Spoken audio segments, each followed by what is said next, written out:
Garuda Express, an international courier service.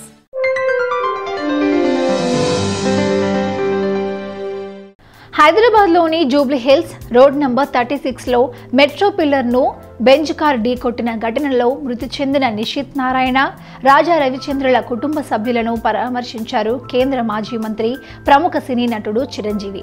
Apollo ఆసుపత్రికి వెళ్లి వాళ్ల కుటుంబ సభ్యులకు తన ప్రగాఢ సానుభూతి తెలిపారు చిరంజీవి. ఉయ్యాలవాడ నరసింహారెడ్డి సినిమా పనుల్లో బిజీగా ఉన్న చిరంజీవి, మంత్రి నారాయణ కుమారుడు రోడ్డు ప్రమాదంలో మృతి చెందాడని తెలియగానే హుటాహుటిన ఆసుపత్రికి చేరుకుని ఆవేదన వ్యక్తం చేశారు. పగవాడికి కూడా ఇలాంటి కష్టం రాకూడదని తెలిపారు. నారాయణ కుటుంబ సభ్యులను ఆయన ఓదార్చారు. ఎంతో భవిష్యత్తు చూడాల్సిన పిల్లాన్ని ఇలా చూడాల్సి రావడం బాధాకరమని ఆయన పేర్కొన్నారు.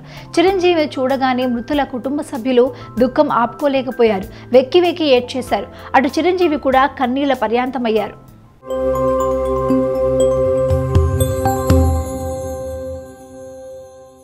హాయ్ యోయో వ్యూవర్స్, సబ్స్క్రైబ్ చేసేటప్పుడు అక్కడ ఉండే గంట సింబల్ను ప్రెస్ చేయడం మర్చిపోవద్దు.